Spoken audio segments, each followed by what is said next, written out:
আজকে এই শালগমগুলো হারভেস্ট করে এই বেডটা রেডি করব গরমের সবজির জন্য।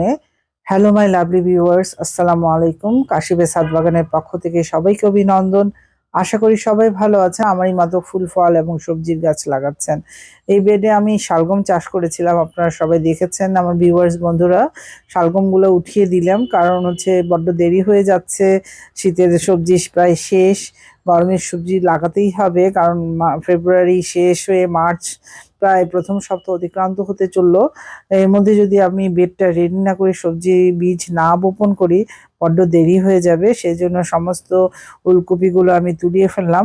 এখনো কিন্তু বাড়তি হয়নি উলকপিগুলো, তারপরও আমি তুলতে বাধ্য হলাম কারণ বেডটা আমাকে রেডি করতে হবে। আমি কি করে বেডটা রেডি করছি সেটাই আপনাদের কাছে আজ শেয়ার করব।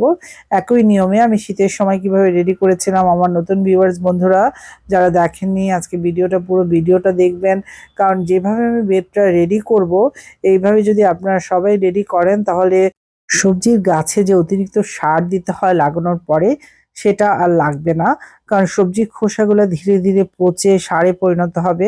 এই সবজির খোসার মধ্যে প্রচুর পরিমাণে মাইক্রোনিউট্রিয়েন্ট আর ম্যাক্রোনিউট্রিয়েন্ট বিদ্যমান। আর এর সাথে সাথে আপনারা যেটা করবেন সেটা হলো তরল লিকুইড সারটা অনবরত দিয়ে যাবেন গাছে। আমি এখানে বেডে কিছু মরিচের চারা হয়েছে।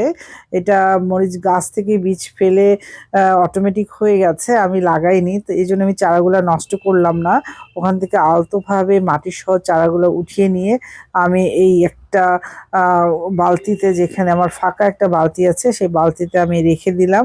একটু ছায়াযুক্ত স্থানে রেখে দিব যাতে পরবর্তীতে মরিচ গাছগুলো আমি রিপোর্টিং করতে পারি।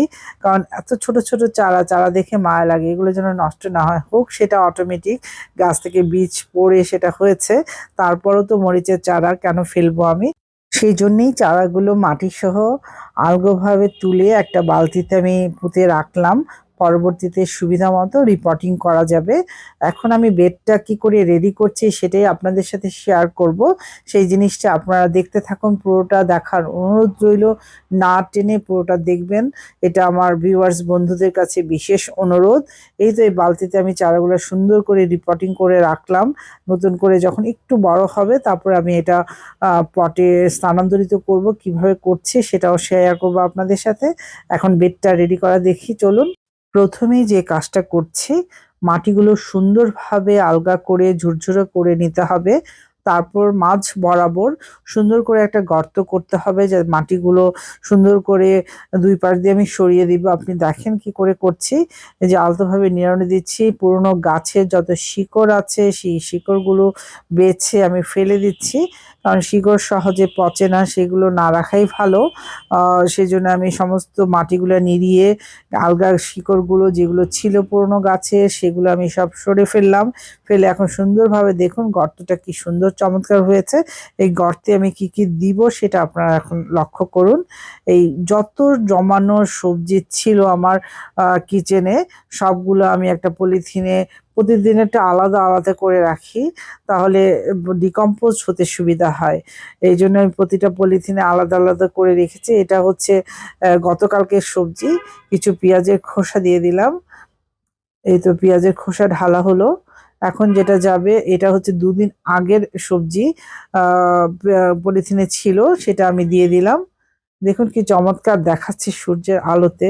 এখন বাজে প্রায় সকাল 9:30, কারণ রোজার দিন বিকেলবেলা ছাদে উঠতে পারি না। সেই কাজগুলো আমি সকাল সকালে সেরে ফেলি। এই ছাদ বাগানে কাজ করছি বলে আমি কলেজ থেকে আজকে ছুটি নিয়েছি, যে বাগানে আমার কিছু কাজ করতেই হবে, না করলেই না। কারণ গাছগুলো তো বসাতে হবে গরমের সবজির। সেই জন্য যেহেতু বিকেলে আমি সময় পাবো না রোজার জন্য, সেজন্যই সকাল সকাল ছাদে চলে এসেছি। ছাদের কাজগুলো গুছিয়ে নিয়ে তারপর আমি নিচে নামবো, ঘরের অন্যান্য কাজ করব। এখন এক পাশটা আমার সবজির খোসা দেওয়া হয়ে গেল, এখন অপর পাশটাতেও দিতে হবে। এটা আমি দুভাগ করে নিয়েছি এই বেডটাকে। প্রথম ভাগে আমি সবজির খোসা দিলাম, এখন দ্বিতীয় ভাগেও দিব। সেজন্য মাটিগুলো সম্পূর্ণ সরিয়ে নিলাম এক জায়গা থেকে। নিয়ে দেখুন আরেকটু গর্ত করতে হবে, একটু গর্ত করে গভীরে দিতে হবে, কারণ শিকড়গুলো তো আস্তে আস্তে মাটির ভিতরে যাবে, শিকড় ছড়াবে। সেই জন্য যাতে পর্যাপ্ত সার শিকড় পায়, সেজন্য মাটির গভীরে একটু সবজির খোসাগুলো দিতে হবে। এই জন্য যতটুকু সম্ভব আপনারা মাটিটা একটু গভীরে গর্ত করে নিয়ে তারপর সবজির খোসা দিবেন। আর যখন বীজটা আমি বুনবো বা কোনো চারা বুনবো, অবশ্যই সেখানে ভার্মি কম্পোস্ট এবং গোবর সার মিশিয়ে উপরে মাটিটা একটু নিড়িয়ে নিয়ে তারপর আমি এখানে চারা বসাবো। যখন বসাবো চারা, সেটাও অবশ্যই আপনাদের সাথে আমি শেয়ার করব। এই পরের অংশটুকু আমার গর্ত করা হয়ে গেল। এখানেও আমি কিছু সবজি দিব।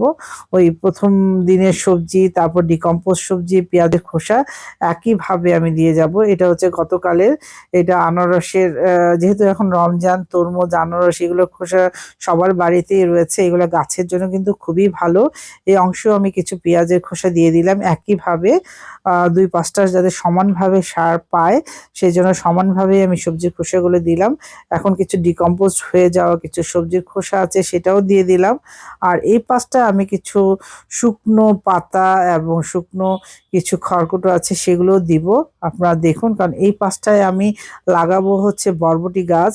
এই জন্য একটু বেশি, এগুলো হচ্ছে আমার বাগানে যত পাতা আছে, লাউ পাতা বলেন, বেগুন পাতা বলেন, সব পাতা আমি একসাথে জড়ো করে রেখেছিলাম। প্রায় ১৫ দিন যাবত এটা পচতে ছিল। এখন মাটির নিচে এটা দিয়ে দিব, পুরোটা সার হয়ে যাবে। কাজে বাগানে যত ঝাড় দেওয়া পাতা থাকুক, শুকনো পাতা, মরা পাতা একটাও ফেলবেন না। এটা কিন্তু চমৎকার সার হয় গাছের। এই যে আমি মাটি চাপা দিয়ে দিলাম। এখন কিছুদিন যাওয়ার পরে মাটিটা কিন্তু একটু ডেবে যাবে।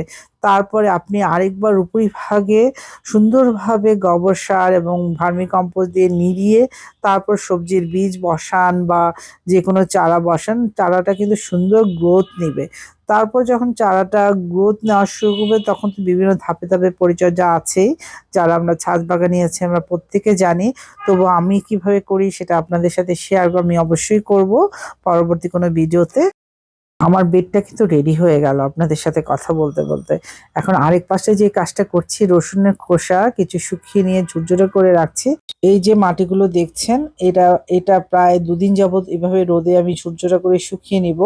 কারণ যদি কোনো ক্ষতিকারক ব্যাকটেরিয়া ছত্রাক থাকে তাহলে সেটা নষ্ট হয়ে যাবে। এই মাটিগুলো আমি কি করে আবার গরমের সবজিতে ইউজ করব, সেটা অবশ্যই আমি আপনাদের সাথে শেয়ার করব পরবর্তী কোনো ভিডিওতে। এই পর্যন্ত সবাই ভালো থাকবেন, আমার জন্য দোয়া করবেন। এই যে স্ট্রবেরিটা শুধু আপনাদের সাথে একটু শেয়ার করলাম, আমার ছেলের অনুরোধে লাগানো। বেশ কয়েকটা গাছ লাগিয়েছে, ২টো গাছে স্ট্রবেরি ধরেছে। মানে ফল আসলে যে কি আনন্দ হয়, সেই জিনিসটা আপনাদের সাথে শেয়ার করলাম। আপনারা সবাই ভালো থাকবেন, আমার জন্য দোয়া করবেন।